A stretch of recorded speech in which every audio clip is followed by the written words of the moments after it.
Pada kesempatan kali ini, kita akan mengupas kisah tentang seorang wanita yang menjadi teladan kesabaran, keteguhan hati, dan ketaatan kepada Allah Subhanahu wa Ta'ala. Wanita ini begitu mulia di sisi Allah, bahkan namanya tercantum dalam sebuah hadis Nabi Muhammad Shallallahu Alaihi Wasallam yang diriwayatkan oleh Anas bin Malik. Dalam hadis yang sahih tersebut, Rasulullah Shallallahu Alaihi Wasallam bersabda, pemuka wanita ahli surga ada 4, yaitu Maryam binti Imran, Fatimah binti Muhammad, Khadijah binti Khuwailid, dan Asia istri Fir'aun. Di video ini, kita akan menggali lebih dalam kisah salah satu dari 4 wanita istimewa tersebut, yaitu Asia binti Muzahim, istri dari Fir'aun. Asia adalah istri Fir'aun yang paling ia cintai, meskipun hubungan mereka jauh dari kata ideal. Fir'aun, yang dikenal sebagai raja yang kafir dan zalim, menikahi Asia dengan cara yang penuh paksaan dan tekanan. Pernikahan mereka bukanlah hasil dari cinta, melainkan simbol penjajahan dan penindasan. Kisahnya bermula ketika Fir'aun kehilangan istrinya dan hidup dalam kesepian. Di tengah kekosongan itu, ia mendengar kabar tentang seorang gadis cantik yang berasal dari keluarga terpandang, yakni keluarga Imran. Gadis itu tak lain adalah Asia. Kecantikan dan keanggunan Asia membuat Fir'aun tergoda, hingga ia segera mengutus Haman, orang kepercayaannya, untuk melamar Asia. Namun Asia menolak lamaran tersebut. Lamaran dari Fir'aun menjadi ujian berat bagi keluarga Asia. Keluarga ini dikenal sebagai orang-orang yang beriman dan taat kepada Allah Subhanahu wa Ta'ala. Membayangkan menerima lamaran seorang raja seperti Fir'aun, yang murtad, kafir, dan menyekutukan Allah tentu saja sulit bagi mereka. Namun ancaman kekerasan dari Fir'aun membuat orang tua Asia berada dalam dilema besar. Dengan berat hati, mereka pun bertanya kepada putri tercinta mereka, "Anakku, bersediakah engkau menikah dengan Fir'aun?" Pertanyaan itu disambut oleh Asia dengan jawaban yang tegas dan tanpa ragu. Bagaimana mungkin saya mau menikah dengan Fir'aun? Ia terkenal sebagai raja yang ingkar kepada Allah. Jawaban tegas Asia yang menolak lamaran Fir'aun ternyata membuat sang raja murka. Setelah mendengar laporan dari Haman, Fir'aun memutuskan untuk bertindak kejam. Ia memerintahkan Haman untuk menangkap kedua orang tua Asia, menyiksa mereka, dan menjebloskan mereka ke dalam penjara, untuk menekan Asia agar tunduk dan menerima lamarannya. Dalam suasana penuh ancaman, Fir'aun berbicara langsung kepada Asia di hadapan kedua orang tuanya yang lemah dan tak berdaya. Dengan nada penuh intimidasi, ia berkata, "Hai Asia, jika engkau benar-benar anak yang berbakti, tentu engkau peduli pada nasib kedua orang tuamu. Maka sekarang, pilihlah. Terima lamaranku, maka engkau akan hidup nyaman di istana, dan aku akan membebaskan kedua orang tuamu dari penjara ini. Tapi, jika engkau tetap menolak, maka aku akan memerintahkan Al-Gojo untuk membakar mereka hidup-hidup di depan matamu." Di bawah tekanan berat dari Fir'aun, Asia akhirnya setuju untuk menerima lamarannya, tetapi dengan beberapa syarat. Pertama, Fir'aun harus segera membebaskan kedua orang tuanya dari penjara. Kedua, Fir'aun harus menyediakan sebuah rumah yang indah lengkap dengan perabot untuk kedua orang tua Asia, serta menjamin kebutuhan mereka, mulai dari makanan, minuman, hingga kesehatan. Asal kedua syarat ini dipenuhi, aku akan menjadi istrimu.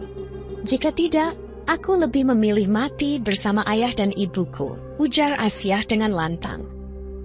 Fir'aun, yang tak ingin kehilangan Asia, akhirnya menyetujui permintaan tersebut. Ia membebaskan orang tua Asia dan memenuhi semua syarat yang diajukan. Setelah itu Asia mulai tinggal di istana Fir'aun.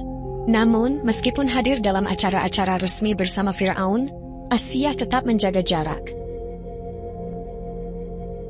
Asia tetap teguh menjaga keimanannya dan mematuhi perintah Allah Subhanahu wa Ta'ala. Setiap malam, ia bangun melaksanakan salat malam sesuai syariat Nabi Ibrahim alaihissalam, memohon perlindungan kepada Allah agar kehormatannya tetap terjaga dari sentuhan raja kafir seperti Fir'aun. Keimanan dan doa-doa tulus Asiyah mendapat balasan langsung dari Allah Subhanahu wa Ta'ala. Untuk melindungi Asiyah, Allah menciptakan sosok iblis yang menyerupai dirinya. Iblis inilah yang setiap malam menggantikan Asiyah di sisi Fir'aun. Tanpa menyadari apa yang sebenarnya terjadi, Fir'aun mengira ia bersama Asiyah, padahal ia justru sedang bersama iblis yang menyerupai istri kesayangannya itu. Dengan perlindungan ini, Allah menjaga kehormatan Asiyah dari gangguan Fir'aun. Sementara Fir'aun, dalam keangkuhannya, tidak pernah menyadari bahwa meskipun ia menguasai istana dan kekayaan, ia tidak pernah benar-benar memiliki Asiyah. Fir'aun adalah raja yang zalim, mengaku dirinya sebagai Tuhan dan memaksakan rakyatnya untuk menyembahnya. Kezaliman Fir'aun telah melampaui batas, dan Allah Subhanahu wa Ta'ala pun menetapkan kehancurannya. Untuk itu, Allah mengutus seorang rasul kepada Fir'aun. Suatu malam, Fir'aun bermimpi bahwa kekuasaannya akan dihancurkan oleh seorang laki-laki dari kalangan Bani Israel. Mimpi itu begitu mengganggunya, hingga ia memerintahkan pembunuhan terhadap semua bayi laki-laki Bani Israel, demi mempertahankan tahtanya. Di tengah ancaman ini, seorang wanita salehah keturunan Nabi Ishak alaihissalam bernama Yukabad melahirkan seorang bayi laki-laki. Bayi itu adalah Musa alaihissalam. Namun, rasa takut menyelimuti hati Yukabad karena perintah keji Fir'aun. Dalam saat genting itu, Allah Subhanahu wa Ta'ala mengilhamkan kepada Yukabad sebuah cara untuk menyelamatkan bayinya. Sebagaimana tertulis dalam surah Al-Qasas ayat 7. Kami mengilhamkan kepada ibu Musa, susuilah dia. Jika engkau khawatir atas keselamatannya, hanyutkanlah dia ke sungai. Janganlah engkau takut dan janganlah pula bersedih. Sesungguhnya kami pasti mengembalikannya kepadamu dan menjadikannya sebagai salah seorang rasul. Yukabad, ibu kandung Musa alaihissalam, dengan hati penuh keikhlasan menempatkan bayinya ke dalam sebuah peti dan melepaskannya ke sungai Nil. Meski berat, ia yakin akan janji Allah Subhanahu wa Ta'ala yang akan melindungi anaknya. Sebelum melepaskan peti itu, Yukabad meminta kakak Musa untuk mengikuti peti tersebut dari kejauhan, memastikan kemana arus sungai akan membawa bayi yang tak berdaya itu. Atas kehendak Allah Subhanahu wa Ta'ala, ombak sungai Nil pun bergerak dengan lembut, membawa peti bayi Musa tanpa goncangan sedikit pun. Arus sungai mengarahkannya dengan tenang, hingga tiba di dekat wilayah istana Fir'aun, tempat yang menjadi bagian dari rencana Allah Subhanahu wa Ta'ala. Ketika peti itu mendekat ke istana, ombak perlahan mendorongnya ke tepi sungai, merapatkan peti kecil itu ke daratan. Peti kecil yang membawa bayi Musa akhirnya terdampar tepat di tempat Asiyah dan Fir'aun berada. Ini adalah bagian dari rencana agung Allah Subhanahu wa Ta'ala untuk menyelamatkan Musa dan membawanya ke dalam perlindungan di istana Fir'aun. Ketika Asiyah membuka peti itu, ia menemukan seorang bayi yang begitu menawan. Allah Subhanahu wa Ta'ala menanamkan rasa kasih sayang yang mendalam di hati Asiyah terhadap bayi tersebut. Dengan penuh kelembutan, Asiyah memohon kepada Fir'aun agar mengizinkannya mengasuh bayi ini sebagai anak angkat mereka. Fir'aun, yang tidak dapat menolak permintaan Asiyah karena ia adalah istri kesayangannya, akhirnya menyetujui permintaan itu. Siapa yang bisa menduga bahwa bayi Musa yang dihanyutkan di sungai Nil justru akan dipungut oleh keluarga Fir'aun sendiri? Keluarga yang sebelumnya belum dikaruniai keturunan? Fir'aun dengan perintah zalimnya telah memutuskan untuk membunuh setiap bayi laki-laki yang lahir dari kalangan Bani Israel, termasuk Musa. Namun, takdir Allah Subhanahu wa Ta'ala berkehendak lain. Musa yang dipenuhi dengan kasih sayang Allah, justru dibawa ke dalam istananya. Fir'aun yang pada awalnya berniat untuk menghabisi bayi tersebut, berubah pikirannya berkat Asiyah, istri tercintanya. Asiyah yang penuh kelembutan dan kasih sayang terhadap bayi Musa, memohon dengan penuh harap agar Fir'aun mengasuhnya. Permohonan Asiyah diterima oleh Fir'aun, meskipun pada awalnya ia enggan. Sebagaimana disebutkan dalam surah Al-Qasas ayat 9. Istri Fir'aun berkata kepadanya, "Anak ini adalah penyejuk hati bagiku dan bagimu. janganlah kamu membunuhnya. Mudah-mudahan dia memberi manfaat bagi kita atau kita mengambilnya sebagai anak. Mereka tidak menyadari bahwa anak itulah Musa yang kelak menjadi sebab kebinasaan mereka.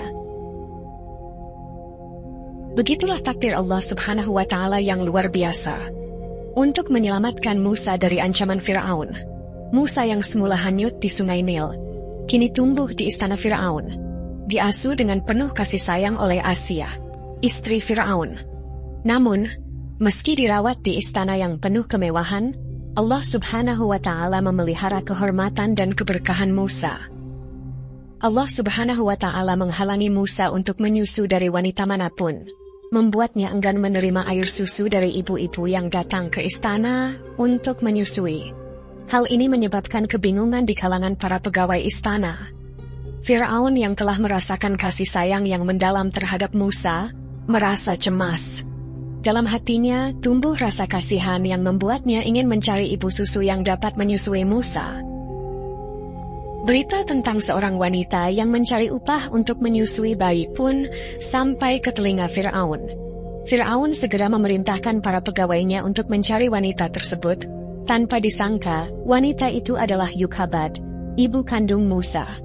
Allah Subhanahu wa Ta'ala telah mengatur semuanya dengan sempurna. Yukhabad pun dibawa ke istana Firaun dan dijadikan ibu susu untuk Musa, yang kini diperlakukan dengan penuh kasih sayang oleh Firaun dan istrinya. Dalam Al-Quran Surat Al-Qasas ayat 12 dan 13, Allah Subhanahu wa Ta'ala berfirman, "Kami mencegahnya menyusu kepada perempuan-perempuan yang mau menyusuinya sebelum kembali ke pangkuan ibunya. Berkatalah dia, saudara perempuan Musa, maukah aku tunjukkan kepadamu keluarga yang akan memeliharanya untukmu dan mereka dapat berlaku baik kepadanya? Lalu, kami mengembalikan dia kepada ibunya, agar senang hatinya serta tidak bersedih, dan agar dia mengetahui bahwa janji Allah adalah benar, tetapi kebanyakan mereka tidak mengetahuinya." Suatu ketika Firaun sedang menggendong Musa sebagai anak angkatnya. Tiba-tiba Musa yang masih kecil menarik janggut Firaun dengan kekuatan yang sangat kuat. Firaun yang merasa terancam, menganggap tarikan itu sebagai suatu ancaman terhadap kekuasaannya, bahkan nyawanya. Asiyah yang menyaksikan kejadian itu segera menghibur dan membujuk Firaun dengan penuh kelembutan. "Tenanglah wahai suamiku, ini hanya perbuatan anak kecil yang tidak bisa dipahami atau direncanakan," kata Asiyah. Kemudian Asiyah memberikan saran untuk menguji Musa. "Cobalah beri dia 2 pilihan, sebuah bara api dan sebuah piring emas. Lihatlah mana yang akan dipilihnya." Maka, Firaun memerintahkan untuk menyiapkan sepiring emas dan sepiring bara api, dan menempatkannya di hadapan Musa. Ketika Musa hendak memilih, Allah Subhanahu wa Ta'ala menuntun tangannya untuk mendekati bara api. Dan dengan segera Jibril datang menyelamatkan Musa, mencegahnya dari bahaya. Firaun yang menyaksikan peristiwa tersebut akhirnya meyakini bahwa Musa hanyalah seorang anak kecil yang tidak tahu apa yang dilakukannya. Hatinya yang sempat khawatir pun luluh, dan ia percaya bahwa Musa tidak akan menjadi ancaman bagi kerajaannya. Musa pun tumbuh di istana Firaun, di bawah asuhan penuh kasih dari Asia. Meskipun hidup dalam kemewahan, Asia tetap menjaga imannya dan melindungi Musa. Bertahun-tahun, Asia hidup bersama Firaun, namun ia berhasil menyembunyikan imannya kepada Allah Subhanahu wa Ta'ala. Meski setiap hari berada di sisi Firaun, ia berhasil menyembunyikan keyakinannya. Firaun sama sekali tidak menyadari bahwa istrinya yang sangat ia cintai adalah seorang yang beriman kepada Allah Subhanahu wa Ta'ala. Namun suatu hari, putri Firaun yang bernama Ana memberitahu ayahnya bahwa Masyitoh, pelayan istana, tidak menyembah Firaun melainkan beriman kepada Allah. Mendengar hal itu, Firaun sangat marah. Ia langsung memerintahkan Haman, salah seorang pembantunya yang paling setia, untuk menangkap Masyitoh beserta keluarganya. Mereka kemudian dijatuhi hukuman kejam, dengan dimasukkan ke dalam sebuah kuali besar berisi minyak mendidih. Peristiwa ini membuat iman Asiyah yang selama ini tersembunyi mulai terungkap. Ketika Fir'aun mengetahui bahwa istrinya, Asiyah, ternyata beriman kepada Allah, ia sangat marah. Sebagai raja yang kejam dan zalim, Fir'aun tidak dapat menerima pengkhianatan. Ia pun memerintahkan agar Asiyah disiksa dengan cara yang sangat kejam. Kaki Asiyah dibenamkan ke dalam tanah, dan di atas tubuhnya diletakkan pasak beton yang berat. Fir'aun berharap siksaan itu akan membuat Asiyah mengingkari keimanannya kepada Allah, dan kembali mengakui Fir'aun sebagai Tuhan. Namun Asiyah tetap teguh dalam keyakinannya. Siksaan kejam itu tidak membuatnya gentar atau goyah. Dalam keadaan penuh siksaan, Asiyah berdoa kepada Allah dengan penuh pengharapan seperti yang tercantum dalam surah At-Tahrim ayat 11. Ya Tuhanku, bangunkanlah untukku di sisimu sebuah rumah dalam surga. Selamatkanlah aku dari Fir'aun dan perbuatannya, serta selamatkanlah aku dari kaum yang zalim. Doa Asiyah didengar oleh Allah Subhanahu wa Ta'ala. Sebagai balasan atas kesabarannya, Allah mengutus malaikat untuk menunjukkan kepadanya tempatnya di surga. Akhirnya, Asiyah binti Muzahim, seorang wanita yang mulia dan penuh kesabaran, gugur sebagai syahidah di tangan tentara Fir'aun, mempertahankan imannya hingga akhir hayatnya.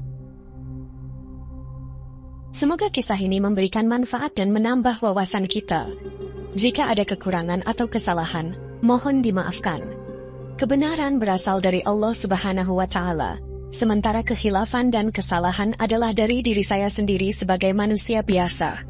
Sampai jumpa di kisah-kisah seru dan penuh makna berikutnya. Wassalamualaikum warahmatullahi wabarakatuh.